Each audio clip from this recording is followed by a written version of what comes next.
اللهم إني أسألك علما نافعا.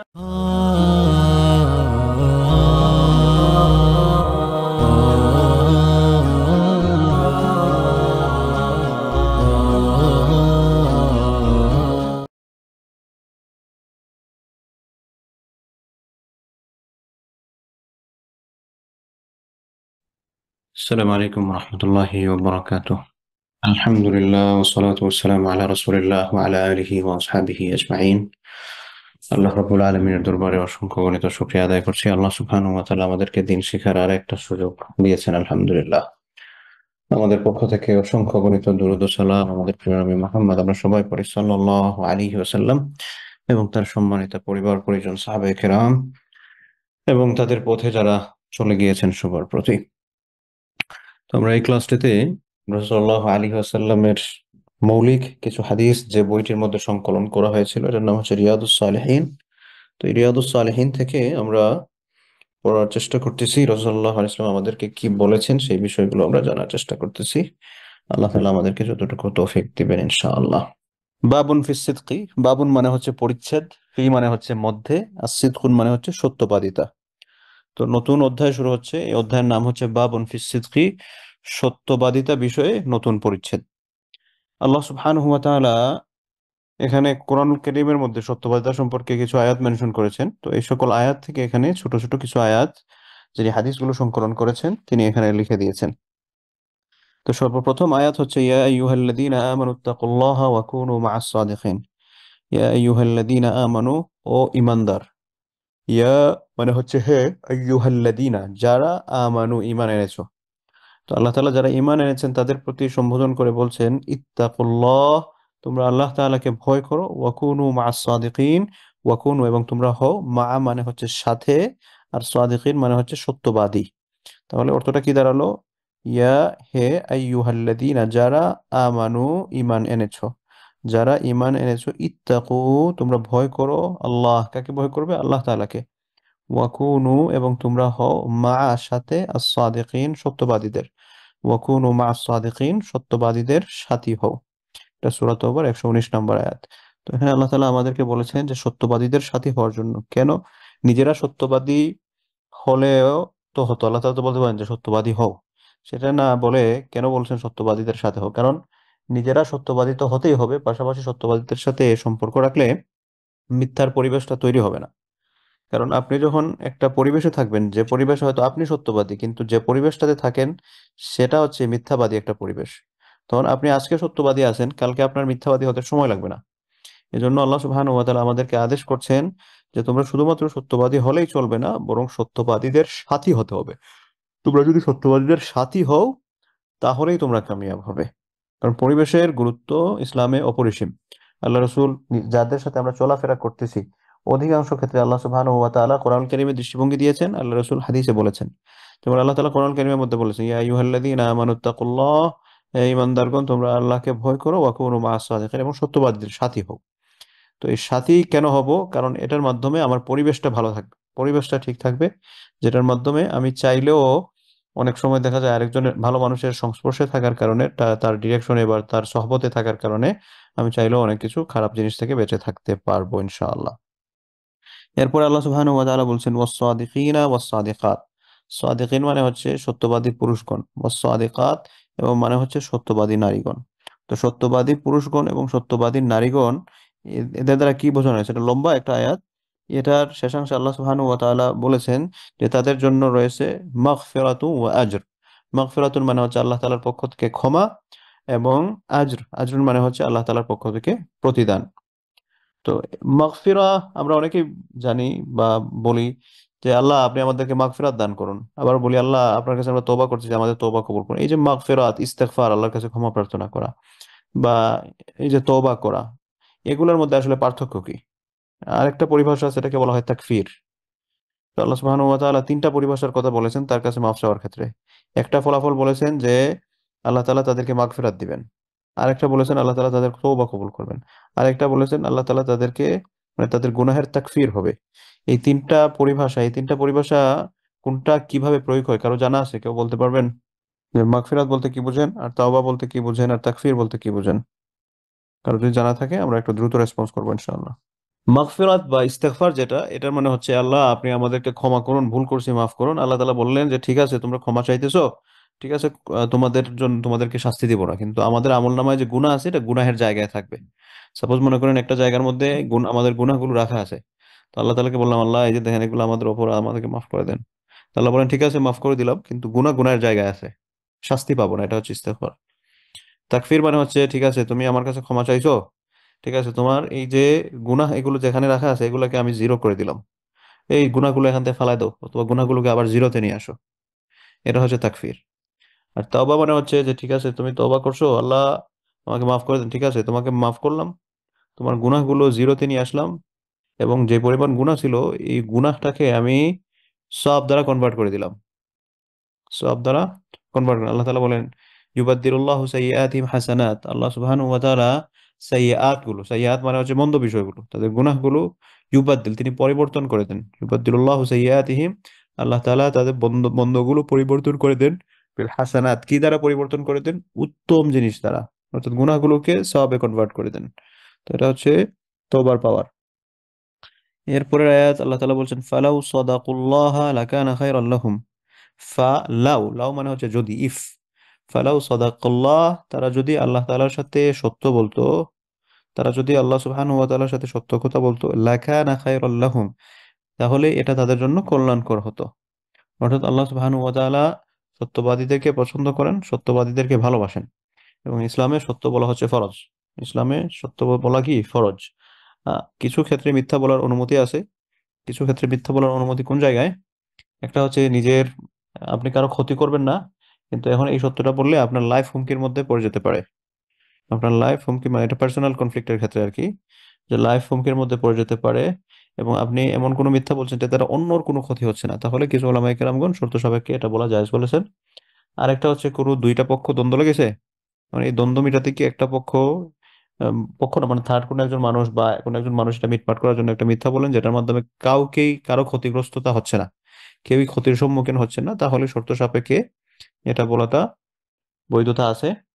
এবং আরেকটা হচ্ছে হাজব্যান্ড ওয়াইফের রিলেশনের ক্ষেত্রে একজন আরেকজনকে খুশি করতে গিয়ে এমন কোনো মানে সত্য গোপন করা যেটার মাধ্যমে কারো ক্ষতি হচ্ছে না। সাপোজ মনে করেন একজন আরেকজনের জন্য একটা গিফট নিয়ে আসছেন, যেটার দাম হচ্ছে হচ্ছে সাপোজ 50 পাউন্ড, বাংলাদেশের পয়সা ধরেন 5,000 টাকা। এনে এনে বললেন যে এটার তো দাম হচ্ছে 12,000 টাকা।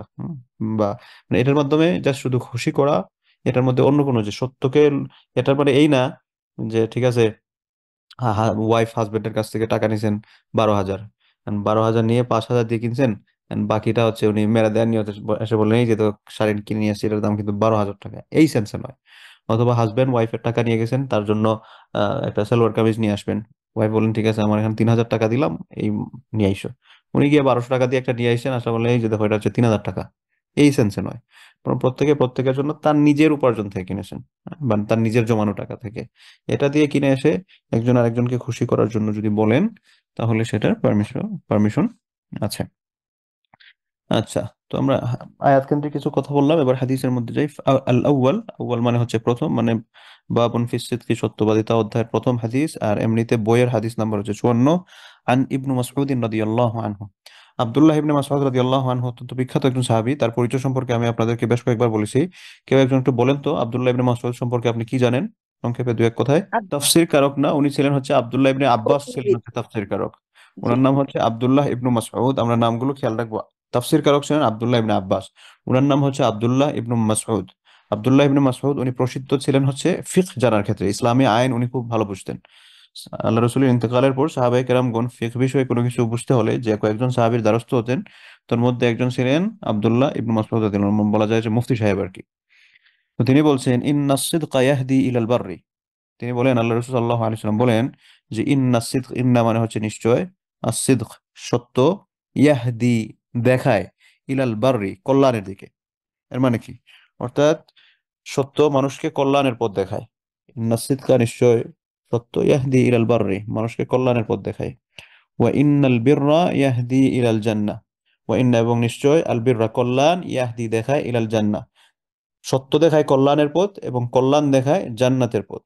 ওয়া ইন্নার রাজুলা, লা ইয়াসদুকু হাত্তা ইয়াকতুবা ইনদাল্লাহি সিদকান ওয়া ইন্না, নিশ্চয়, আর রাজুল, একজন ব্যক্তি, লা ইয়াসদুকা, যখন সে সত্য বলে, এই ব্যক্তিরা যখন সব সময় সত্য বলতে থাকে, হাত্তা ইয়াকতুবা ইনদাল্লাহি সিদ্দিকান, ওই ব্যক্তি সত্য বলতে বলতে একটা পর্যায়ে আল্লাহ সুবহানাহু ওয়া তাআলা ওই ব্যক্তির নাম তার নিজের কাছে সত্যবাদী হিসেবে লিখে রাখেন, যে অমুক অমুককে, যে অমুকের পরিচয় হচ্ছে সে সত্যবাদী। ওয়া ইন্নাল কাযিবা, নিশ্চয় মিথ্যা, ইয়াহদি ইলাল ফুজুর, পাপাচার, অকল্যাণের পথ দেখায়। ফুজুর মানে হচ্ছে পাপাচার।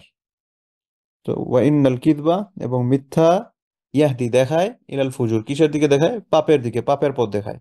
ওয়া ইন্নাল ফুজুরা, নিশ্চয় এই পাপ, ইয়াহদি ইলান নার, ওয়া ইন্নাল ফুজুরা, এবং নিশ্চয় এই যে পাপ, ইয়াহদি দেখায়, ইলান নার, জাহান্নামের পথ। ওয়া ইন্নার রাজুলা, এবং নিশ্চয় একজন ব্যক্তি, লায়াকযিবা, যখন সে মিথ্যা বলতে থাকে, হাত্তা ইয়াকতুবা ইনদাল্লাহি কাযযাবান, এমত অবস্থায় চলতে চলতে একটা পর্যায়ে আসে যে আল্লাহ সুবহানাহু ওয়া তাআলা ওই ব্যক্তির নাম তার কাছে মিথ্যাবাদী হিসেবে লিখে রাখেন।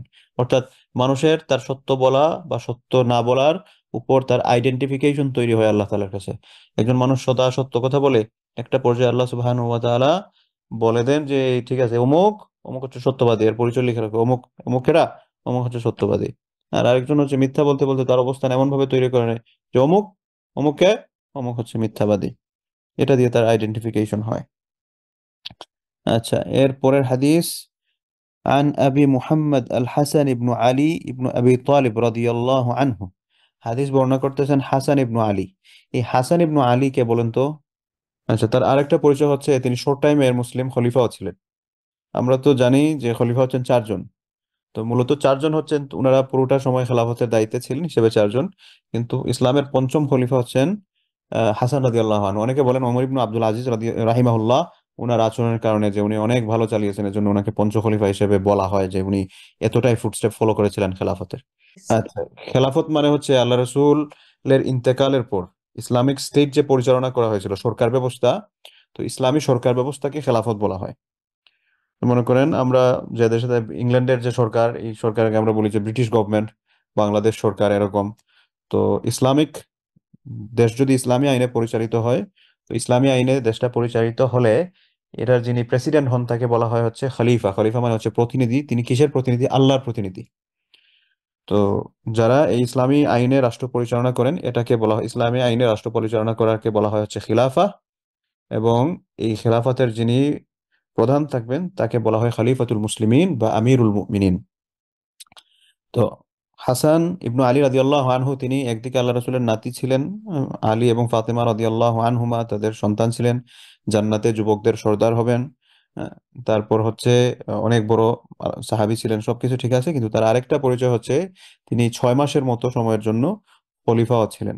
6 মাসের মতো সময়ের জন্য খলিফাও ছিলেন।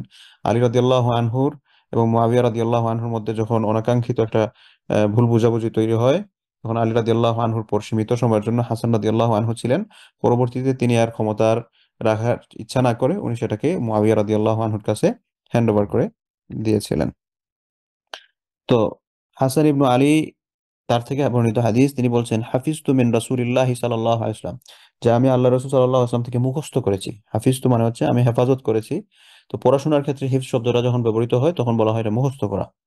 যে হাফিজতু মিন রাসূলিল্লাহি সাল্লাল্লাহু আলাইহি ওয়াসাল্লাম, আমি আল্লাহ রাসূল থেকে মুখস্থ করেছি, দা মা ইয়ারিবুকা ইলা মা লা ইয়ারিবুক। সুবহানাল্লাহ, গুরুত্বপূর্ণ হাদিস। দা, তুমি ছেড়ে দাও, মা ইয়ারিবুকা, যেটার মধ্যে তুমি সন্দেহ প্রবণ আছো। অর্থাৎ একটা বিষয় করতে গিয়ে এটা হালাল নাকি হারাম, এটার মধ্যে আপনি একটু কনফিউজ আছেন, আপনাকে মনে হচ্ছে না এই বিষয়টা হারাম আসলে। তো এরকম যদি একটা সন্দেহের মধ্যে পড়েন, তাহলে সতর্কতা হচ্ছে আপনার জন্য যে আপনি এই সন্দেহপূর্ণ বিষয়টাকে আপনি ত্যাগ করবেন। ত্যাগ করে কোনটা ফলো করবেন? ইলা মা লা ইউরিবুক, যেটা আপনাকে সন্দেহের মধ্যে ফালায় না, যেটা আপনাকে সন্দেহের মধ্যে ফেলে না সেটা। যেমন মনে করেন, সাপোজ একটা উদাহরণ দিলাম, পানের সাথে জর্দা খাওয়া। যে পানের সাথে জর্দা খাওয়ার হুকুম কি, এটার মধ্যে একটু মতের ভিন্নতা আছে। ওলামায়ে কেরামদের কেউ বলেছেন মাকরুহে তাহরিমি, আর কেউ বলেছেন সরাসরি হারাম। কেন হারাম? যে এটা মানুষকে একটা নেশার মতো তৈরি করে। যা মানুষ, যারা রেগুলার জর্দা খান, তারা দেখা যায় জর্দার ছাড়তে পারে না। পান, সুপারি, জর্দা, এগুলা না হলে, ভাত না হলে চলবে, কিন্তু এগুলা না হলে ওনাদের অবস্থা খারাপ হয়ে যাবে। এরকম একটা অবস্থার মধ্যে চলে যান। এতটাই এমনিতে ঠিক আছে, ওনাদের কমন সেন্স কাজ করে না এরকম নয়, কিন্তু দেখা যায় এডিকশনটা তৈরি হয়। এটা হচ্ছে একটা। 2 নম্বর হচ্ছে এটার মধ্যে শারীরিকভাবে অনেক ক্ষতি আছে, কারণ সিগারেট সিগারেট তো এই জর্দা, তামাক এগুলা থেকেই তৈরি হয়। সুতরাং এগুলোর মধ্যে কেউ যদি এডিক্টেড হয়ে যান তাহলে এটা তার জন্য জায়েজ না, এটা উনি করবেন না। গুণীদের মধ্যে অনেকেই দেখা যায়, বিশেষ করে সিলেট কমিউনিটির সাথে যাদের সম্পর্ক আছে, ওনারা পান খান। পান খাওয়া এটা যেরকম ভাবে স্বাস্থ্যের জন্য, কেবল স্বাস্থ্যের জন্য যেরকম ক্ষতিকর এই জর্দা টর্দা এগুলা দিয়ে, ঠিক তেরকম ভাবে আপনার ইসলামী আইনের দৃষ্টিতেও এটা আমাদের জন্য উচিত নয়। হ্যাঁ, এখন কেউ কেউ বলবেন যে না, কিছু ওলামা কেরাম তো এটাকে হারাম সরাসরি বলেন না, মাকরু বলেছেন, অপছন্দনীয় বিষয়। তো এমতো অবস্থায় আপনার জন্য কোনটা বেস্ট? এমতো অবস্থায় হচ্ছে যে আপনার কাছে যদি মনে হয় যে না, এটার মধ্যে তো আসলে সন্দেহপূর্ণ উপকরণ আছে, এটা তো এড়ায় চলার দরকার মনে হয়, তখন আবার চিন্তা করলে আচ্ছা তাইলে সৌন্দর্য তো আছে, তাইলে খাই। এটা না। আল্লাহ রসুল বলছেন দা আম্মা ইউরিবুক ইয়ারিবুক, যেটা তোমাকে সন্দেহের মধ্যে ফেলে দেয়, এই সন্দেহ জিনিসটা থেকে তুমি এড়িয়ে চলো, এটা তুমি করতে চাও না। তাহলে কোনটা করবে? ইলা মা লা ইয়ারিবুক, যেটা তোমাকে সন্দেহের মধ্যে ফালায় না, সেটা করবে। ফা ইন্না সিদকা তমআনিনা, কারণ হচ্ছে সত্য মানসিক প্রশান্তি। বা ইন্না, নিশ্চয়, আসিদকা, সত্য, তমআনিনা, তমআনিনা মানে হচ্ছে আহ স- মানসিক প্রশান্তি, আত্মিক প্রশান্তি, তমআনিনা। ওয়াল কিযবা রিবাতুন, এবং কিদ মানে হচ্ছে মিথ্যা, রিবাতুন, রিবাতুন মানে হচ্ছে সন্দেহের কারণ, সন্দেহের কারণ। তো এখান থেকে আমরা কি শিখলাম, বা আমাদের শিক্ষাটা কি? আমাদের শিক্ষাটা হচ্ছে যেটা, এমন কোনো কাজ যে কাজটার মধ্যে আমি শিওর না এটা হালাল নাকি হারাম, এমতো অবস্থায় এই কাজটা আমার জন্য না করা।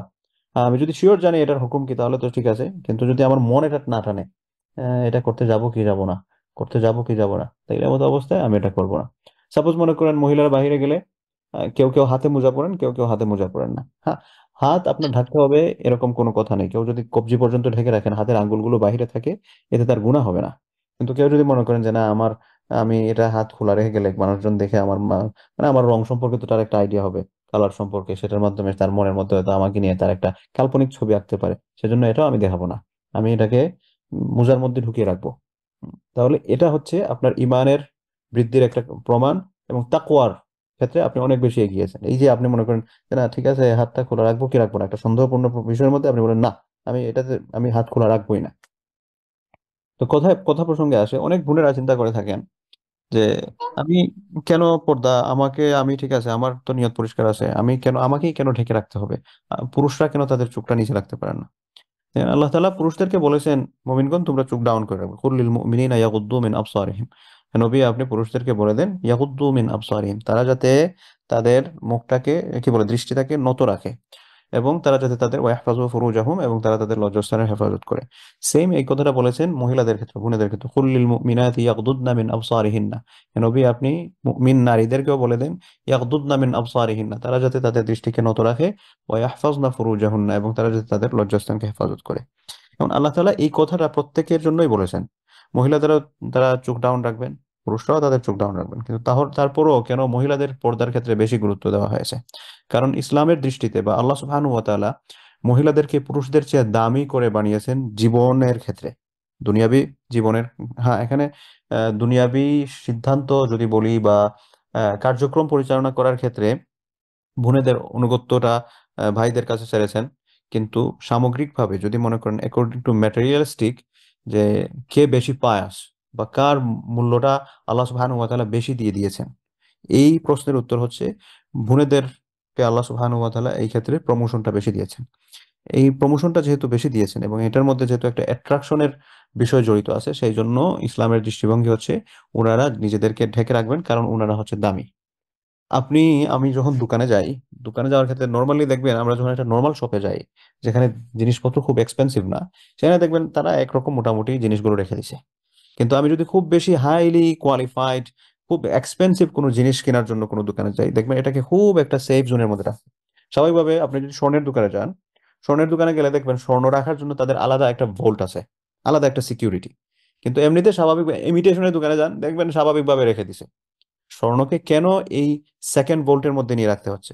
কারণ হচ্ছে এটার মূল্যটা অনেক অনেক বেশি।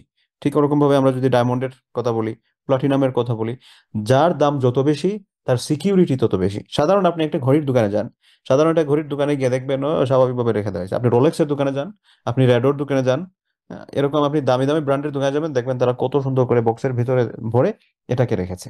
তার মানে হচ্ছে যার দাম যত বেশি তার প্রোটেকশন তত বেশি। এখন যে সকল বোনেরা নিজেদেরকে বেপর্দা করে চলেন, তারা তাদের নিজেদের ভ্যালু বুঝতে পারেন না। তারা নিজেদের ভ্যালু বুঝতে পারেন না, এটা হচ্ছে প্রথম বিষয়। 2 নম্বর বিষয় হচ্ছে, আপনি আমি বললেন যে ঠিক আছে, পুরুষরা তো চুপ নিচে রাখলেই হয়, আমাকে কেন ঢেকে রাখতে হবে? অনেকের মাথার মধ্যে এই প্রশ্ন ঘুরে। ধরেন আপনার ঘরের মধ্যে টাকা আছে 50 লাখ, বা 50 লাখ টাকা সমপরিমাণ স্বর্ণ আছে। আল্লাহ তাআলা তো চোরদেরকে বলে দিচ্ছেন, এই তোমরা চুরি করতে পারবে না, চুরি করলে কিন্তু শাস্তি আছে। তাই বলে আপনি কি ঘরের দরজা জানালা খুলে রেখে দিবেন যে না, আল্লাহ তাআলা তো চোরকে বলে দিছে চোর যাতে না আসে? এখন চোর যদি আসে পরে আমি কেন আমার টাকা পয়সাকে সেভ করতে হবে? এটা চুরে নিয়ে গেলে এটা তো চোর খারাপ কাজ করতেছে, আমার এটার প্রোটেকশনের দরকার নাই, মনে হতে পারে। কিন্তু এই চিন্তা কেউ করবো না। বরং আমার ঘরে যদি টাকা পয়সা থাকে, আমি এটাকে সবচেয়ে বেশি সিকিউর করার চেষ্টা করব। কারণ কি? কারণ এটার ভ্যালু আমার কাছে বেশি। সেম ওরকম ভাবে ভুনেদের ভ্যালু আল্লাহ সুবহানাহু ওয়া তাআলার কাছে অনেক বেশি। এবং এই অ্যাট্রাকশনটা আল্লাহ তাআলা ভুনেদের মধ্যে দিয়েছেন বলেই আল্লাহ তাআলা তাদের প্রোটেকশনের ব্যবস্থা করেছেন। এবং এই প্রোটেকশনের ব্যবস্থাটা অনেকেই বুঝতে পারেন না। না বুঝে তারা নিজেদেরকে দেখা যায় পর্দা না করে চলেন। এবং না করে চলার কারণে এক হচ্ছে যে তিনি তিনি তাদের, যারা চলেন আর কি, তারা তাদের ভ্যালু বুঝতে পারেন না। তারা তাদেরকে, ওই যে ডাক্তার জাকির নায়েক সাহেব একটা বলেন যে তারা তাদেরকে আল্লাহ তাআলা যে প্রমোশনটা দিয়েছিলেন, এই প্রমোশনটা সেখান থেকে নামিয়ে এনে একজন বাজারি মহিলার মধ্যে, মানে বাজারি আওরত বলেন আর কি উনি, যে এটা পাবলিক প্রপার্টির মতো, যে একটা পায়াস জিনিস ছিলেন, একটা দামি বস্তু ছিলেন, সেখান থেকে এনে লোক চোখের মধ্যে এখানে ছেড়ে দিলেন। এটা হচ্ছে 1 নম্বর। 2 নম্বর বিষয় হচ্ছে, একজন মহিলা যখন পর্দা করে না, হ্যাঁ পুরুষদেরকে আল্লাহ তাআলা বলেছেন চুপ ডাউন রাখার জন্য, কিন্তু সবাই তো আর মুত্তাকি হবে না, সবার মধ্যে আল্লাহর ভয় থাকবে না।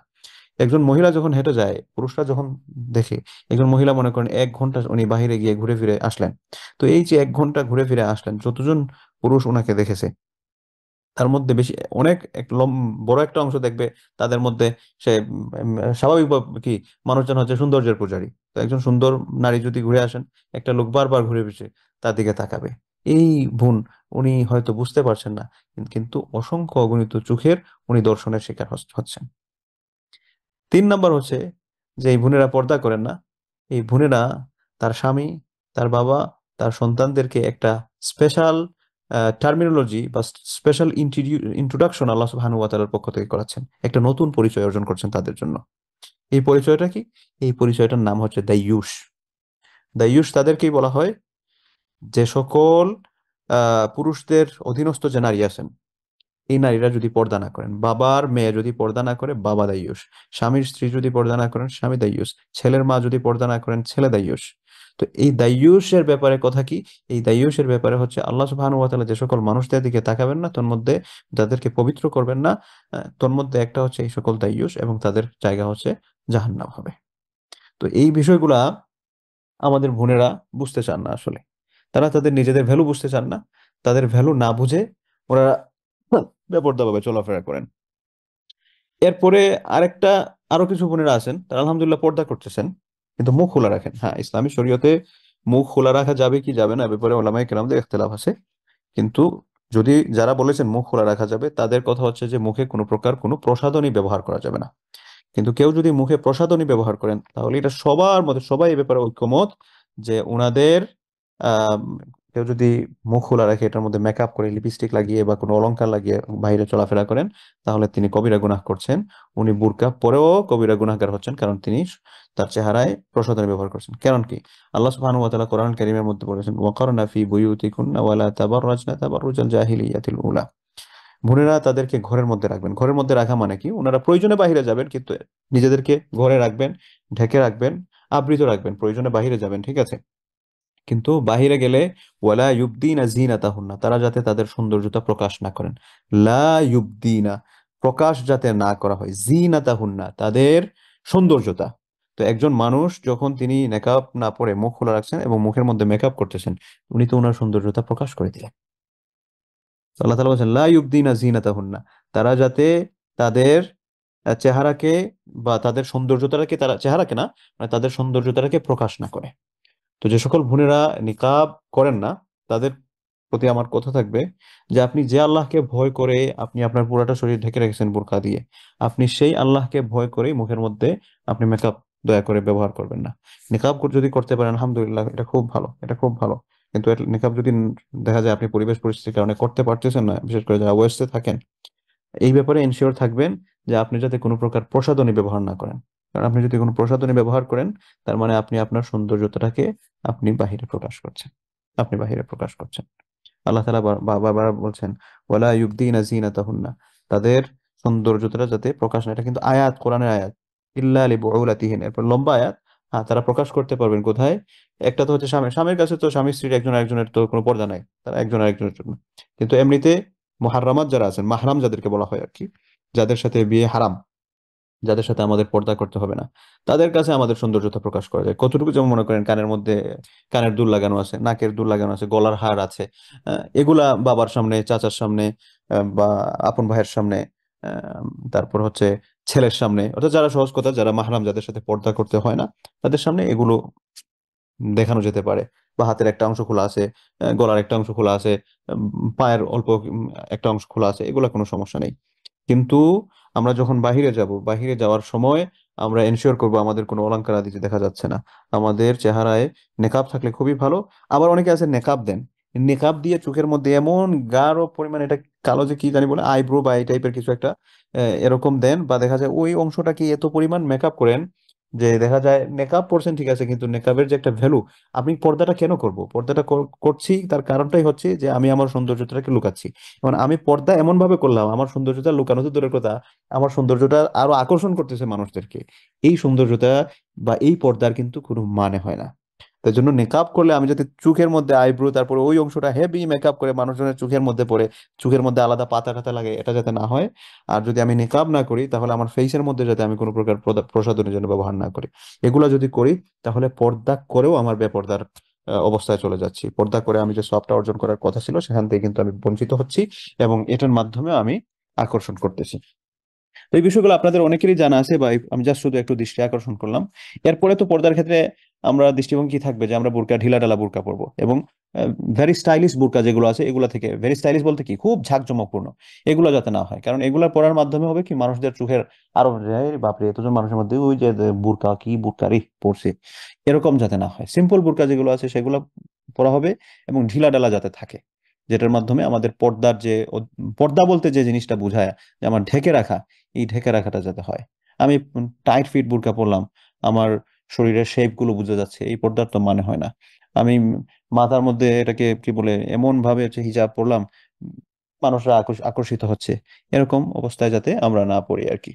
তো এই বিষয়গুলো আমরা সতর্ক থাকবো। তো যে বিষয়টা থেকে গিয়েছিলাম, যে হাদিস থেকে সন্দেহপূর্ণ বিষয়, যে দামা ইয়ারিবুক, যেগুলো তোমাকে সন্দেহের মধ্যে ফেলবে, তুমি একটু কনফিউজ আছো যে is it right or wrong, তাহলে আমরা এই সকল বিষয়ের দিকে যাব না। আর আমরা কোন দিকে যাব?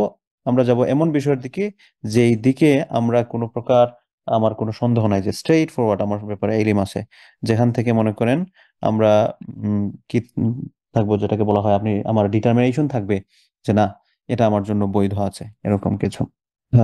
এরপরের হাদিসটা 3 নম্বর হাদিস, আন আবি সুফিয়ান, আবু সুফিয়ান থেকে বর্ণিত, তো তার থেকে বর্ণিত, দেখেন সুবহানাল্লাহ, ইমানের মাধ্যমে কি পরিমাণ একজন মানুষ দামি হয়ে যায়। আবু সুফিয়ান, উনি, উনা আপনি ইসলামের যখন প্রথম দিকের গল্পগুলো পড়বেন, দেখবেন আবু সুফিয়ানকে শুধু গালি দিতে ইচ্ছা করতেছে। এবং উহুদ যুদ্ধে কি বলে, হ্যাঁ, জি, কাফেরদের সর্দার ছিলেন কিন্তু আবু সর্দার ছিলেন। সুফিয়ান, তিনি সেনাপতি ছিলেন। এখন সেকেন্ড সেনাপতি ছিলেন খালিদ ইবনে ওয়ালিদ। কিন্তু এই হুম, দুইটা মানুষই দেখেন ইমান এনে ফেলছেন, কি দামি হয়ে গেছে। আপনি কি দামি একবার হয়ে গেছে। মক্কা হিজরত, মক্কা যে বিজয় হয়েছে, মক্কা বিজয় হলো অষ্টম হিজরিতে, এই অষ্টম হিজরির আগ পর্যন্ত আপনি আবু সুফিয়ানের ইতিহাস পড়েন, দেখবেন আপনার আবু জি, সুফিয়ানকে গালি দিতে ইচ্ছা করবে, যে "এই আবু জি, সুফিয়ান এত কষ্ট দিছে, এত কষ্ট দিছে, এত কষ্ট দিছে"। হাবিবা, হাবিবা, জি, আল্লাহ রসুলের শ্বশুরও ছিলেন, হ্যাঁ। শুরু আচ্ছা, ছিল। তো এরপরে দেখেন যে কথা, ইমান মানুষকে কিভাবে দামি বানিয়ে ফেলে। আবু সুফিয়ান, তিনি মক্কা বিজয়ের পূর্ব মুহূর্ত পর্যন্ত মুসলিম ছিলেন। মক্কা বিজয়ে যখন মুসলমানরা ওখানে গিয়ে পৌঁছলেন, তখন আবু সুফিয়ান বের হয়েছিলেন যে এরকম চলে আসছে, কি একটা অবস্থা, আমরা তো কোনো খবরই পেলাম না। একটা অবস্থার মধ্যে পড়লাম। আচ্ছা যাই, একটু খবর খবর নিয়ে আসি, দেখি কি অবস্থা, এখানে কি চলতেছে। তো উনি আসছিলেন মূলত একটু গোয়েন্দাগিরি করার জন্য, ডিটেকটিভ ব্রাঞ্চের একজন মেম্বার হিসেবে। এসে ধরা পড়ছেন, কার হাতে ধরা পড়ছেন? উমর রাদিয়াল্লাহু আনহুর হাতে। মানে যার হাতে মানে কাম সারছে, মানে যে কাপড় নষ্ট করার মতো অবস্থায় আর কি। উমর রাদিয়াল্লাহু আনহু কেমন ব্যক্তি! উমর রাদিয়াল্লাহু আনহু যে রাস্তা দিয়ে হেঁটে যেতেন, শয়তান সেটা আশপাশ দিয়ে যেতে ভয় পেত, সেই ছিলেন উমর রাদিয়াল্লাহু আনহু। সুবহানাল্লাহ। তো আবু সুফিয়ান ধরা পড়ছেন ওমর রাদিয়াল্লাহু আনহু হাতে, ওমর রাদিয়াল্লাহু আনহু ধরে নিয়ে আসছেন আল্লাহ রাসূলের কাছে। তো আল্লাহ রাসূল ওনার সাথে কোনো খারাপ ব্যবহার করলেন না, সুবহানাল্লাহ। বরং ওনার ব্যবহারের মাধুর্যতায় আবু সুফিয়ান দেখা গেল ইসলাম গ্রহণ করে ফেললেন। এবং যখনই ইসলাম গ্রহণ করলেন, ইসলাম গ্রহণ করার পর ওনার আগের জীবনের সমস্ত সব কিছু মুছে গেল, সুবহানাল্লাহ। তো ইমান কি পরিমাণ দামি! যাই হোক, তো আবু সুফিয়ান রাদিয়াল্লাহু আনহু থেকে বর্ণিত হাদিস, এবং আবু সুফিয়ান রাদিয়াল্লাহু আনহুর একজন ছেলে, ওনার নাম ছিল হচ্ছে, না সরি ওনার না, ইকরামা হচ্ছে আবু জাহেলের ছেলে, সরি উনি না। তো উনি লম্বা একটা আসসালামু হাদিসের কথা, আলাইকুম ওয়া ফিল হাদিস রাহমাতুল্লাহ। তাওয়িল ফি কিসসাতি হিরাকল। উনি একটা লম্বা গল্প আছে যে উনি একবার তৎকালীন রোম সাম্রাজ্যের যিনি সর্দার ছিলেন ওনার নাম হচ্ছে হিরাক্লিয়াস। তো এই হিরাক্লিয়াসের কাছে গেলেন। তো এই হিরাক্লিয়াসের কাছে যখন গেলেন, তখন হিরাক্লিয়াস ওনাকে জিজ্ঞেস করেছিল, তোমাদের এলাকায় নাকি একজন নতুন নবীর আবিষ্কার হয়েছে, একজন নতুন নবী এসেছেন। কারণ হিরাক্লিয়াস আগে থেকে জানতেন, তাকে তার পাদ্রীরা অবহিত করেছিল যে শেষে একজন নবী আসবেন। তো ক্লিয়াস, আরবিতে ওনাকে বলা হয় হিরাকল, উনি আবু সুফিয়ানকে জিজ্ঞেস করলেন, ফামাদা ইয়ামুরুকুম, তোমরা যে নবী বলো যে যিনি তোমাদের এখানে আসছেন, উনি কিসের কথা বলেন? মাদা ইয়ামুরুকুম, কিসের আদেশ দেন তোমাদেরকে? ইয়ানি আন-নবী সাল্লাল্লাহু আলাইহি ওয়াসাল্লাম, যে এই যে নবী, তিনি তোমাদের কি আদেশ দেন? কাল আবু সুফিয়ান, তখন আবু সুফিয়ান হিরাক্কেলকে বলেছিলেন, তখনও কিন্তু তিনি মুসলমান হন নাই। কুলতু, আমি বললাম, ইয়াকুল, তিনি বলেন, উ'বুদুল্লাহ ওয়াহদা, তোমরা এক আল্লাহর ইবাদত করো, ওয়ালা তুশরিকু বিহি শাইআ, এবং তার সাথে কাউকে শরীক করো না, ওয়াতরুকু, এবং তোমরা ছাড়ো, মা ইয়াকুলু আবাউকুম, তোমাদের বাপ দাদারা যা বলেছেন এগুলো পরিত্যাগ করো। এখান থেকে আমাদের শিক্ষা আছে। অনেক সময় দেখা যায় যে আমরা একটা ইবাদত করা বা একটা পদ্ধতি জানতে গিয়ে বলি, এই আমাদের পূর্বপুরুষরা এরকম করে আসছেন, ওনারা কি ভুল করছেন নাকি? তো কোত্থেকে নতুন একটা জিনিস নিয়ে আবিষ্কার হয়েছে মিয়া, আন্দাজি ফিতনা করতেছ। আমার বাপ দাদারা সঠিক জিনিস করতেও পারেন, কোনো সমস্যা নেই, কিন্তু আমার বাপ দাদা করলেই এটা সঠিক হয়ে যাবে এটাই প্রমাণ, বিষয়টা কিন্তু এরকম নয়। আমাদের ইসলাম পালন করতে হবে বাপদাদারা যেরকম পালন করেছেন সেরকম নয়, বরং কোরআন সুন্নায় যেভাবে বলা আছে সেইভাবে, সাহাবাই কেরামগণ যেভাবে পালন করেছেন সেইভাবে। আমার বাপদাদারা যদি শরীক করে থাকেন, অফকোর্স আমরা তাদেরটা ফলো করব, কিন্তু বাপদাদারা করা মানেই কিন্তু সঠিক। আমরা আমাদের কমিউনিটিতে বা সমাজে অনেকে আছে যে আমাদের কমিউনিটি, আমার আব্বা কি ভুল করছেন, সারা জীবন এটা করে গেছেন, কি ভুল করছেন? আমার দাদা করে গেছেন, বাপ দাদা এটা কি ভুল করছেন? বাপ দাদারা করে গেছেন, এগুলো হচ্ছে কাফেরের কথা। কাফেররা বলতো, আল্লাহ রসুল যখন তাওহীদের দাওয়াত নিয়ে আসলেন, কাফেররা বলতো, তাহলে কি আমাদের বাপ দাদা সবাই কি জাহান্নামী নেই? তারা মূর্তি পূজা করছেন, তারা কি ভুল কাজ করছেন না? তো আল্লাহ তাআলা বলেছেন আল্লাহ রসুলের মাধ্যমে যে বাপ দাদা যা করেছেন এগুলা দিয়ে হবে না, এগুলো সমস্যা। এবং কিয়ামতের ময়দানে এমন একটা অবস্থা হবে যে আমরা যদি কারো কথা ফলো করে পথভ্রষ্ট হই, তারা বলবে, রব্বানা আরিনাল্লাযাইনি আদাল্লানা, আল্লাহ আমি আমরা এই সকল মানুষদেরকে দেখতে চাই যাদের কথা শুনে আমরা পথভ্রষ্ট হয়েছি, এদেরকে আমাদের হাতের কাছে একটু এনে দেন।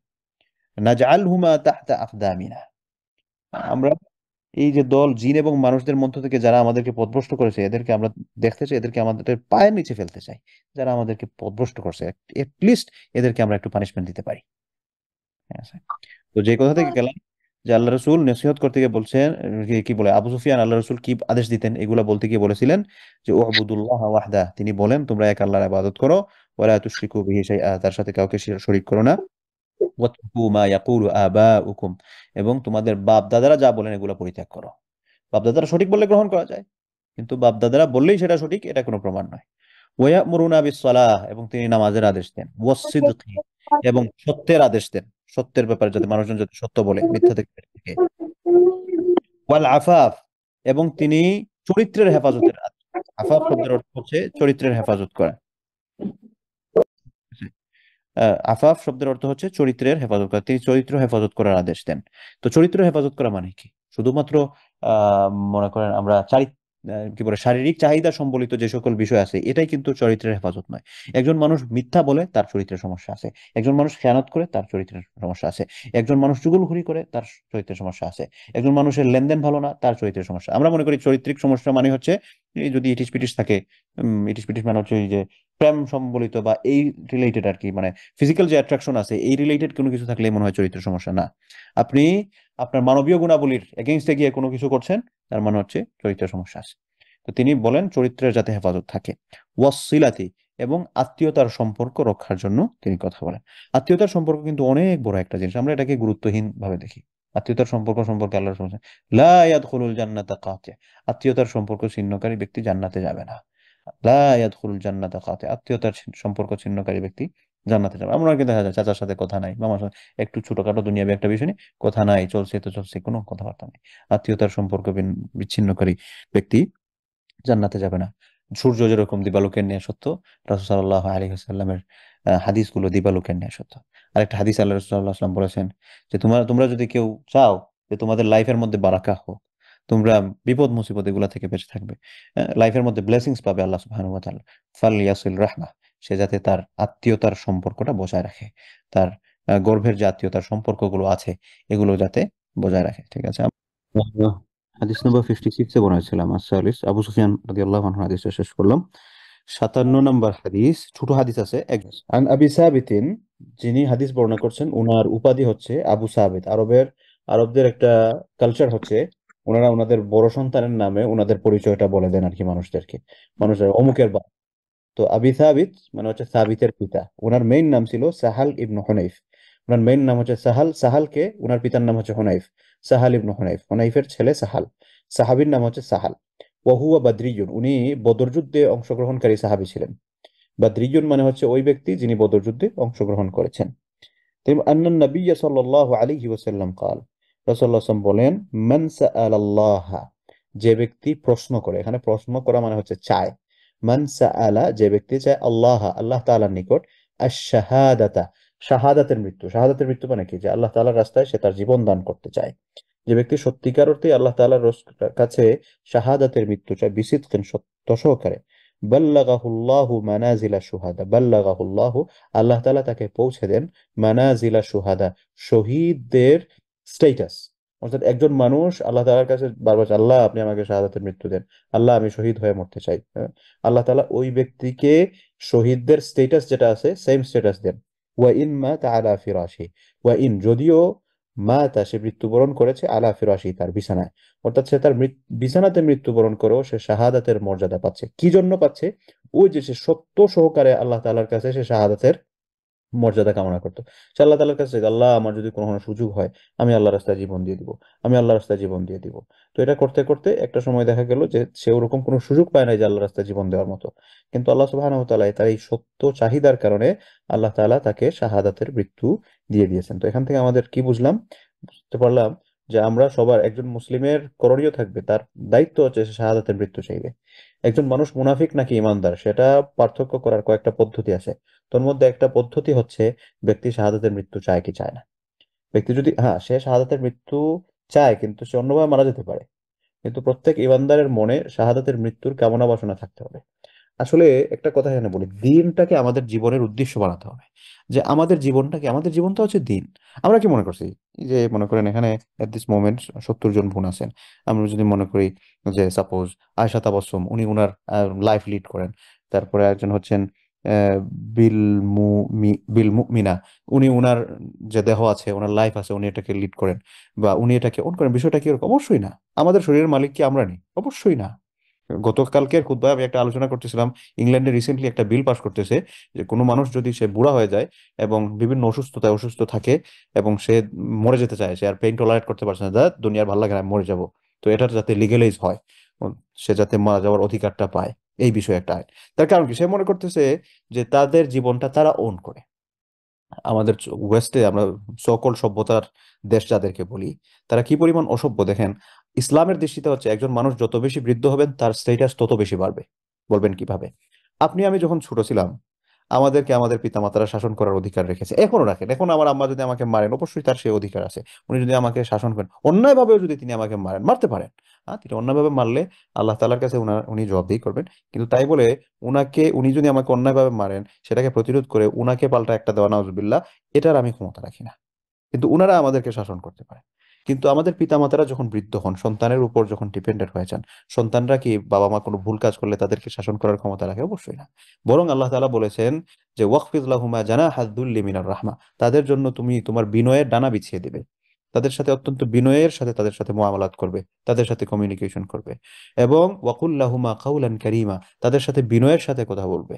তুমি তাদের সাথে খুবই সফটলি কথা বলবে। তাদের আচরণে বিরক্ত হয়, ওয়ালা তাকুল্লাহুমা উফ, তুমি তাদের আচরণে বিরক্ত হয়ে উফ শব্দটা বলতে পারো না, এটা বলার রাইট তোমার নাই। হ্যাঁ, ওয়ালা তানহারহুমা, ধমক তো দিবেই না, ধমক তো পরের কথা। তো দেখেন ইসলামে হচ্ছে একজন মানুষ যত বৃদ্ধ হয় তত তার স্ট্যাটাস বাড়ে। কিন্তু তারা মনে করেন ওয়েস্টার্ন সোসাইটিতে মানুষ যত বৃদ্ধ হয় সোসাইটির একটা বার্ডেন মনে করে। এখানে অনেক ফ্যামিলি আছে যে যারা দেখা যায় ঘরের মধ্যে একা থাকে, মরে পচে আছে, 1 সপ্তাহ খবর নাই, মরে লাশ পচে গন্ধ ডিসপোজ হওয়া শুরু হয়েছে, গন্ধ বের হয়েছে, আশপাশের নেইবরজন বলছে যে এখানে তো মনে হয় কোনো একটা হয়েছে। তারপর দেখা যায় পুলিশ এসে দরজা টরজা ভেঙে দেখা যায় তো মরে টরে অবস্থা খারাপ। মরার সময় তার সাথীকে কুত্তা কুকুর থাকে বলে, ইয়াদুবিল্লাহ। এইরকম এইরকম টাকা পয়সার জীবন আল্লাহ তাআলা আমাদেরকে দেওয়ার কোনো দরকার নাই, কোনো দরকার নাই। বোনেরা বিশ্বাস করেন, যারা ওয়েস্টে থাকেন বারবার এই জিনিসগুলা খেয়াল রাখবেন যে আমি টাকার পেছনে পড়ে আমি কি আমার আখিরাত নষ্ট করছি কিনা, আমি কি আমার আখিরাত নষ্ট। আমি প্রত্যেক দিন এরকম অসংখ্য, অসংখ্য বলা যাবে না, অসংখ্য মানে হচ্ছে যেটা গণে শেষ করা যায় না, অসংখ্য না, বেশ কয়েকটা কেস আমি ডিল করি, যারা দেখা যায় তাদের পরবর্তী প্রজন্মকে নিয়ে শঙ্কায় আছেন, বলতে কি শঙ্কায় পড়ে গেছেন। এই তো কালকে বা এর আগের দিনের ঘটনা, আমাকে একজন ফোন করেছেন, আমার শাশুড়ির পারপাস, যে উনার ছেলে কেমব্রিজ ইউনিভার্সিটিতে পড়ে। কেমব্রিজ ইউনিভার্সিটি আমরা যদি দুনিয়াবী দৃষ্টিভঙ্গি অনুযায়ী টপ ক্লাস ইউনিভার্সিটি, বিশ্বের যদি আমি 5টা ইউনিভার্সিটি, প্রথম দিকের 5টা ইউনিভার্সিটি লিস্ট করি, কেমব্রিজ একটা হবে। সে কেমব্রিজ ইউনিভার্সিটিতে পড়ে, কেমব্রিজ ইউনিভার্সিটিতে পড়ে আমরা মনে করছি অনেক বড় অর্জন, মাশাল্লাহ অনেক বড় অর্জন, কিন্তু এগেইনস্টে হচ্ছে সে ইসলাম ছেড়ে দিছে। এরকম একশো একশো বলে কি আস্থা দুনিয়ার কেমব্রিজ ইউনিভার্সিটির মধ্যে আপনি পেশাব করতে পারেন না, আপনি ইসলাম ছেড়ে দিবে এটা তো কল্পনাই করতে পারেন না। হ্যাঁ? তো সিচুয়েশনটা হচ্ছে এরকম। এজন্য আমি বারবার সবাইকে সতর্ক করি, যারা ইউরোপে ওয়েস্টে থাকেন, আমরা আসলে আগুন নিয়ে খেলা করতেছি, আগুন নিয়ে খেলা করতেছি। আল্লাহ রসুল বলেন, আনা বারি আমি ওই সকল মানুষদের থেকে মুক্ত, মান কামা বাইনাল মুশরিকিন, যারা মুশরিকদের মাঝখানের মধ্যে বসবাস করে। কারণ এই পরিবেশগুলো আমার আপনার মধ্যে পড়বেই। আমি এটা জানি না, কিন্তু আমি যার কাছ থেকে শুনেছি উনি বেশ সাব্যস্তের একজন মানুষ, এবং উনি সোর্স ছাড়া কথা বলবেন বলে আমার মনে হয় নাই, তবে আমি নিজ থেকে এটাকে জাস্টিফাই করার সুযোগ হয় নাই। ইংল্যান্ডের x prime minister Boris Johnson, এই বরিস জনসনের পূর্বপুরুষ উনি মুসলিম ছিলেন, তুর্কি থেকে এসেছিলেন, টার্কিশ। তো এই টার্কিশ ভদ্রলোকের কয়েক সিঁড়ি পরের আহ আত্মীয় হচ্ছে বরিস জনসন, সে ইংল্যান্ডের এক্স প্রাইম মিনিস্টার ছিলেন।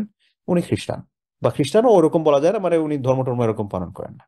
তো আমরা যারা ওয়েস্টের মধ্যে থাকি, আমাদের এক জেনারেশন পরবর্তী জেনারেশন ইসলামের মধ্যে থাকবে তো, ইসলাম পালন করবে তো। এই বিষয়গুলো কিন্তু আমাদেরকে সব সময় যাতে আমাদের মাথায় রাখতে হয়।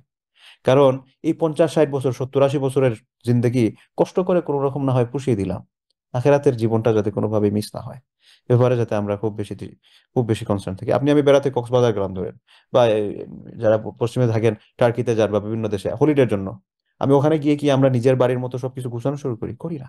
কারণ কি, এখানে আমরা উই আর ট্রাভেলার, আমরা মুসাফির এখানে, কোনো রকম একটা থেকে গেলেই হয়। এটাকে কেন আমি ওরকম, এখানে কেউ গিয়ে এটা কিনতেও চাইবে না, আবার সেটাকে নিজের বাড়ির মতো এটাকে একবারে পাংচুয়াল সমস্ত সবকিছু রাখতেও চাইবে না। কারণ কি, কারণ হচ্ছে এখানে আমরা চিরকালের জন্য আসি নাই, আমরা এখানে ভেরি শর্ট টাইমের জন্য আসছি।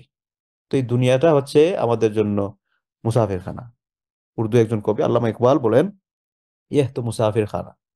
হ্যাঁ, আমাদেরকে উদ্দেশ্য করে বলছে, তুমি তো মুসাফির হো, তুমি একজন ট্রাভেলার, এবং এই দুনিয়াটা হচ্ছে মুসাফির খানা। কই আগে রওয়ানা হে কই পিছে রওয়ানা, কেউ আগে যাবে কেউ পিছনে যাবে, কিন্তু আমাদেরকে যেতে হবে। মুসাফিরখানায় যেরকম একজন মুসাফির এটাকে খুব বেশি সাজিয়ে তুলতে চায় না, কারণ সেখানে খুব কম সময়ের জন্য আসছে। এই দুনিয়াবী জীবনটা আখিরাতের জন্য ওই রকমই। আমরা মনে করি 70-80 বছরের জিন্দেগি, সুবহানাল্লাহ, আমাদের তো অনেক কিছু করতে হবে। আমি হয়তো মনে করতেছি অনেক কিছু করতে হবে, কিন্তু আখিরাতের জিন্দেগি অনুসারে যদি হিসাব করি তাহলে এটা কিচ্ছু নয়। আজকাল দেখেন আমাদের সময়গুলো কত দ্রুত চলে যায়। আমি খুব ভালোভাবে জিন্দেগি কাটানোর জন্য আমি হয়তো ইসলাম থেকে দূরে সরে যাচ্ছি, কিন্তু এই দূরে সরে গিয়ে এই এমন সময় আমরা আছি যে সময়ের দিনগুলো দেখা যায় আগের সময়ের ঘন্টা 2 ঘন্টার মতো করে যাচ্ছে। এটা যে সময়ের বরকত আমরা পাই না।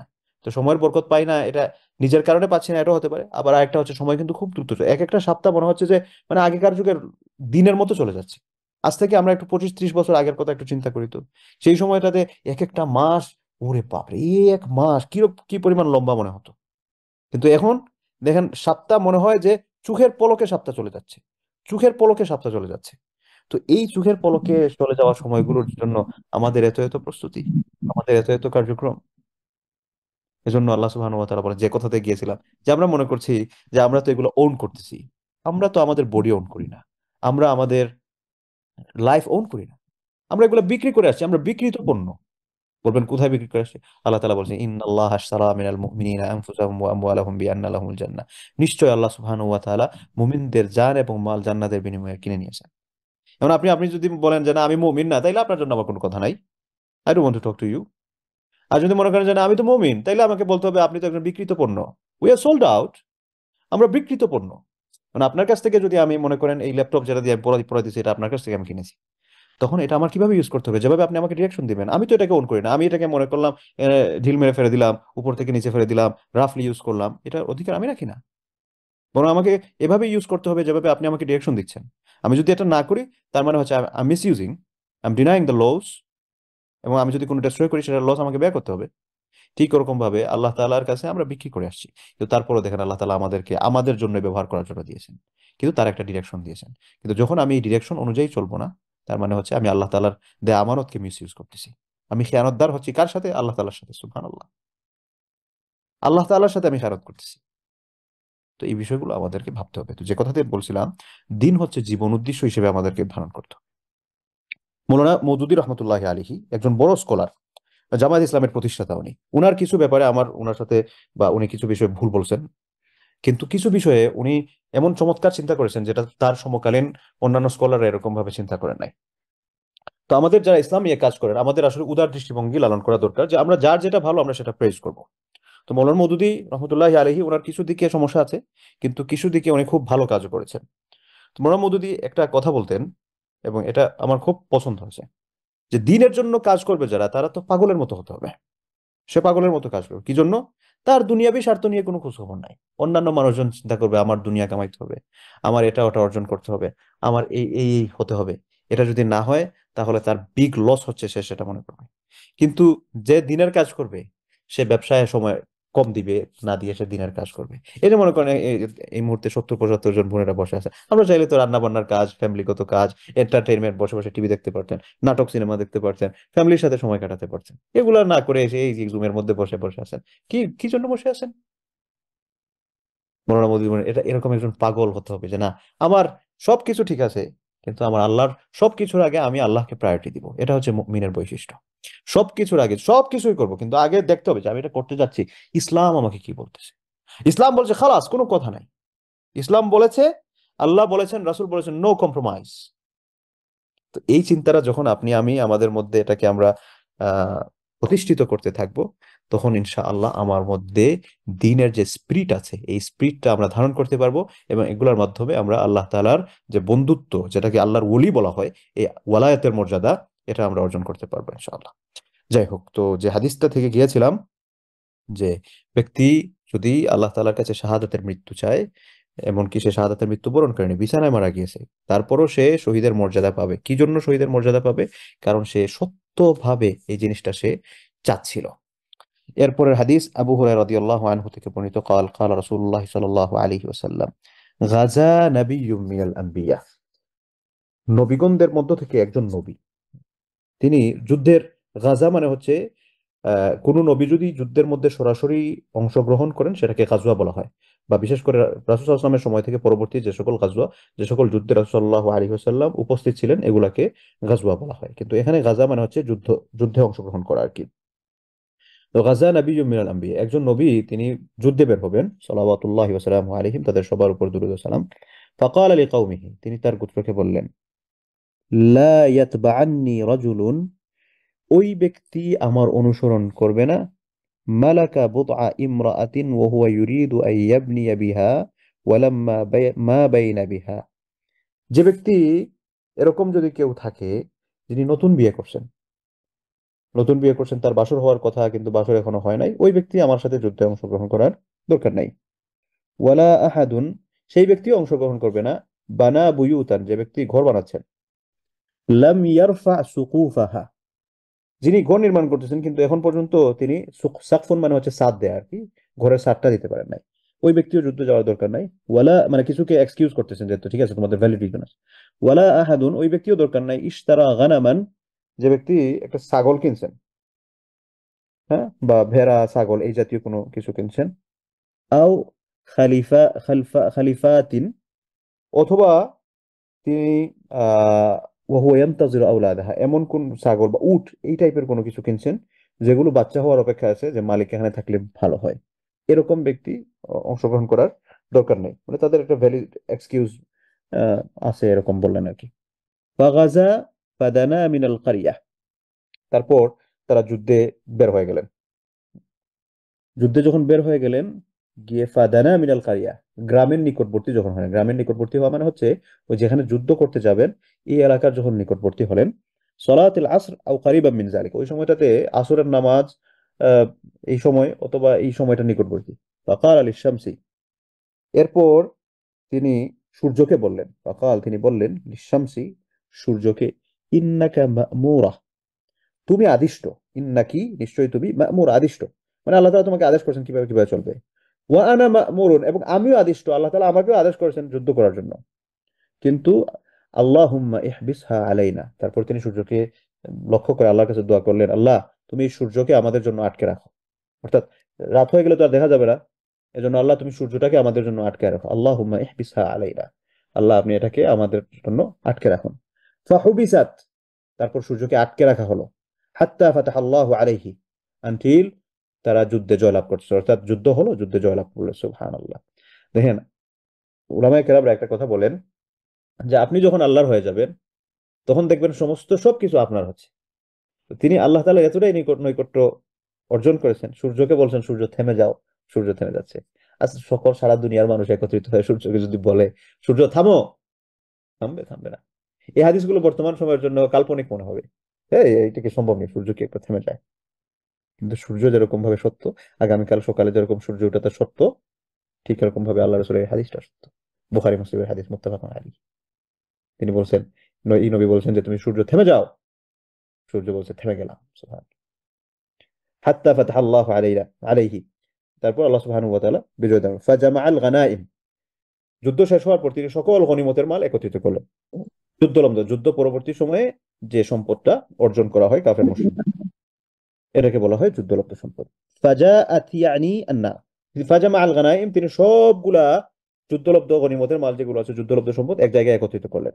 ফাজাআত, তারপর আসলো ইয়ানি আন্নার, আগুন আসলো, লিতাকুলাহা, এগুলাকে খেয়ে ফেলার জন্য। আগেকার যুগে যুদ্ধলব্ধ যে সম্পদ এগুলো মানুষদের ব্যবহারের জন্য জায়েজ ছিল না, বরং এই যুদ্ধটা আল্লাহ তাআলার কাছে কবুল হয়েছে কিনা এটা বোঝা যাইতো যে যুদ্ধ শেষ হওয়ার পর গনিমতের মালগুলো একত্রে রাখা হতো, তারপর সে আকাশ থেকে একটা আগুন এসে এটাকে খেয়ে চলে যেত। এবং আগেকার যুগে আল্লাহ তাআলার রাস্তায় যে কোরবানিও করা হতো, পশু কোরবানি করা হলে এই পশুটা কোরবানি করার পর কবুল হয়েছে কি হয়েছে না ইনস্ট্যান্ট রেজাল্ট পাওয়া যেত। সেটা হচ্ছে যে কোরবানিগুলো কবুল হতো আকাশ থেকে আগুন এসে এই কোরবানিগুলোকে খেয়ে চলে যেত, এটাকে খেয়ে চলে যেত। তো এজন্য এটা দেখেন আল্লাহ সুবহানাহু ওয়া তাআলা আমাদেরকে মোটামুটি একটা মুসিবত থেকে বাঁচায় ফেলছেন। একদিকে মুসিবত থেকে বাঁচাইছেন, একদিকে রহমত দিয়েছেন। বলবেন রহমত কিভাবে? আমরা যে পশু কুরবানি করি, কুরবানি করার পর তিনি এটা আমাদের জন্য খাওয়া হালাল করেছেন, তো আমরা কুরবানি করতেছি আল্লাহ তাআলার সন্তুষ্টির জন্য, পাশাপাশি আমরা খাচ্ছিও, মাশাআল্লাহ। কিন্তু অপরদিকে যদি এটা মনে করেন দেখা যায় তো আকাশ থেকে আগুন আসতেছে, তাহলে কত মানুষের যে বেইজ্জত হওয়া লাগতো। বিশেষ করে মনে করেন যারা এই যে, না আমার একটা ফর্মালিটি আছে, একটা সোসাইটি আছে, বড় গরু কুরবানি না হলে কেমন হয়, এই সকল মানুষদের ইজ্জতের তো একেবারে ফালুদা হয়ে যেত। তো আল্লাহ তাআলা আমাদেরকে এই দিক দিয়ে রহম করছেন। যাই হোক, তো তিনি যুদ্ধলব্ধ সকল সম্পদগুলো একত্রিত করলেন। ফাজা আতি আনিয়ান নার, আগুন আসলো, কিসের জন্য? লিতা কুলাহা, এগুলাকে খেয়ে ফেলার জন্য। কিন্তু ফালাম তাতআমহা, আগুন এসে খাইলো না। নবী বললেন তো এটা তো ঝামেলা আছে। ফাকালা ইন্না ফীকুম গুলুলান, তখন তিনি বললেন তোমাদের মধ্যে কেউ একজন গনিমতের মাল একটা আত্মসাৎ করছো, লুকায় ফেলছো, চুরি করছো। ফালইউবাইয়ানি মিন কুল্লি কাবিলাতিন রাজুলুন, এখন তোমাদের কাজ হচ্ছে প্রত্যেকটা গোত্রের একজন একজন করে এসে আমার হাতে বায়াত করো, আমার হাতের মধ্যে বায়াত করো, প্রতিজ্ঞাবদ্ধ হও আমার সাথে। তো যখন এটা বললেন, ফালাজিকাত ইয়াদু রাজুলিন বিয়াদিহি, এটা শুরু করার পর একজন ব্যক্তির হাত ওই নবীর হাতের সাথে লেগে যায়, মানে স্টাক হয়ে আছে। ফাকালা ফীকুম গুলুল, তিনি বললেন তোমাদের গোত্র থেকেই কেউ একজন ঘাপলা করছে। ফাল তুবাইয়ানি কাবিলাতুক, সুতরাং তোমার গোত্রকে নিয়ে আসো, গোত্রের লোকজনকে নিয়ে আসো, এরা সবাই যাতে আমার হাতে বায়াত গ্রহণ করে। ফালাজিকাত ইয়াদু রাজুলাইনি আও থালাথা, এরপর দেখা গেল দুই থেকে তিনজন মানুষের হাত ওই নবীর হাতের সাথে স্টাক হয়ে গেল। বিয়াদিহি ফাকাল ফীকুমাল গুলুল, এই তোমাদের মধ্যে হচ্ছে প্রতারণা, তোমরা হাইড করছো কিছু, তোমরা এগুলাকে আত্মসাৎ করছো, কি করছো, নিয়ে আসো। ফাজাউ বিরাসি মিসলি রাসি বাকারাতিন মিনাদ যাহাব, তারপর দেখা গেল তারা গরু গাভীর মাথার মতো করে একটা স্বর্ণের মাথা নিয়ে আসলো। তারা আসলো বিরাসিন, মাথা সহকারে, মিসলা রাসি বাকারাতিন, একটা গাভীর মাথা, রাসুন মানে হচ্ছে মাথা, বাকারা মানে হচ্ছে গাভী, মিন যাহাব, যেটা বানানো হয়েছে স্বর্ণের দ্বারা। ফাওয়াদাআহা, তারপর ওই নবী এটা নিয়ে ওই অন্যান্য গনিমতের যে মালগুলো আছে সেটার সাথে রাখলেন। ফাজাআতিন নার, এরপর আবার আগুন আসলো, ফাআকালাতহা, এবং আগুন এসে এগুলোকে খেয়ে ফেললো, ভস্ম করে দিল। ফালাম তাহিল্লাল গানাইম লিআহাদিন ক্বাবলানা, আমাদের পূর্বে কারোর জন্য গনিমতের মাল ব্যবহার করার জায়েজ ছিল না। সুম্মা আহাল্লাল্লাহু লানা, আল্লাহ সুবহানাহু ওয়া তাআলা এগুলোকে আমাদের জন্য হালাল করেছেন, আল গানাইম গনিমতের মাল। লাম্মা রাআ দুআফানা, যখন তিনি আমাদের দুর্বলতা দেখলেন, ফাআহাল্লাহা লানা, তারপর তিনি এটা আমাদের জন্য হালাল করে ফেললেন। সর্বশেষ হাদিস, এটার মাধ্যমে আমরা শেষ করবো ইনশাআল্লাহ। আন আবি খালিদিন হাকিম ইবনে হিজাম রাদিয়াল্লাহু আনহু, যিনি হাদিস বর্ণনা করতেছেন ওনার উপাধি হচ্ছে আবু খালেদ, মানে খালেদের বাপ, ওনার নাম হচ্ছে হাকিম। তিনি বলেন, ক্বালা রাসূলুল্লাহ সাল্লাল্লাহু আলাইহি ওয়াসাল্লাম, আল বাইআন বিল খিয়ার। বেয়ান মানে হচ্ছে ক্রেতা বিক্রেতা, তারা দুইজন যখন চুক্তি করে, বিল খিয়ার মা লাম ইয়াতাফাররাকা, তারা একই মজলিসে যতক্ষণ পর্যন্ত আছে ততক্ষণ পর্যন্ত তাদের ইখতিয়ার আছে। মানে কি, সাপোজ মনে করেন আপনি আমার কাছে ল্যাপটপ বিক্রি করবেন, আমিও কিনবো, দুইজন মিলে ঠিক করলাম যে আপনি বিক্রি করছেন, আমি কিনতেছি, আপনি আমাকে হ্যান্ড ওভার করে দিচ্ছেন, আমিও টাকা দিচ্ছি। তো যতক্ষণ পর্যন্ত আমরা এই মজলিসের মধ্যে আছি, ভেরি ক্লোজ টু মজলিস, এমতো অবস্থায় আমাদের এই অনুমতি আছে, আপনি হচ্ছে না ভাই, বলছিলাম বিক্রি করবো কিন্তু এখন আর বিক্রি করবো না, বা আমি বলতে ভাই বলছিলাম কিনবো এখন আর কিনবো না, এটা বলার মতো আমার পারমিশন আছে। অর্থাৎ এটাকে খিয়ার বলা হয় আর কি, যে এই সুযোগটা আমার আছে, আমি কিনবো কি কিনবো না। কতক্ষণ পর্যন্ত, যতক্ষণ পর্যন্ত না আমাদের মজলিস আছে। ফাইন সাদাকা ওয়া বায়্যানা বুরিকা লাহুমা ফি বাইইহিমা, এবং এই লেনদেনের মধ্যে ফাইন সাদাকা, যদি দুইজনই সত্যবাদী হয়, ক্রেতা বিক্রেতা, ওয়া বায়্যানা, এবং খুব ইন ডিটেইলস বর্ণনা করে, বুরিকা লাহুমা, তাহলে তারা বরকত পাবে ব্যবসার মধ্যে, ফি বাইইহিমা, তাদের লেনদেনে। ওয়াইন কাদাবা, আর তারা যদি মিথ্যা বলে, ওয়াকাতামা, এবং গোপন করে, মুহিক্কাত বারাকাতু বাইহিমা, তাহলে এই লেনদেনের যে বরকত আছে এই বরকত থেকে তারা বঞ্চিত হবে, তারা এই কেনা বেচার বরকত তারা পাবে না, এগুলো আল্লাহ সুবহানাহু ওয়া তাআলা বাতিল করে দেবেন। এর মানে কি, তার মানে হচ্ছে এই যে সত্য বলা, এটার মধ্যে কোনো কিছু মিথ্যা বলবেন না। আপনি একটা ল্যাপটপ কতদিন, আমি জিজ্ঞেস করলাম কতদিন ইউজ করছেন, আপনি 3 মাস ব্যবহার করলে বলবেন 3 মাস, না তিন, ভাই বেশি বেশি দিন নাই, এই তো কয়েক মাস, এই 1-2 মাস হবে, আপনি এখানে হাইড করলেন, মিথ্যা বললেন, কেনা বেচার বরকতটা কমে যাবে। হুম। তারপর হচ্ছে কাতামা, গোপন করা, আমার ল্যাপটপের মধ্যে কোনো দুষ্টি থাকলে, ভাই এটা আমি বিক্রি করতে চাই, এটা হচ্ছে প্রবলেম আছে, আপনি একটু এ ব্যাপারে খেয়াল করবেন, এটা যদি বলে বরকত পাবেন।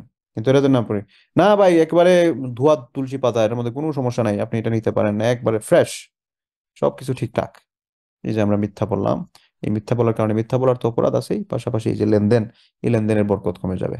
আমি মিথ্যা বলে যদি এটা কিনি, আমি যে কাজে ব্যবহার করবো এই কাজে বরকত পাবো না।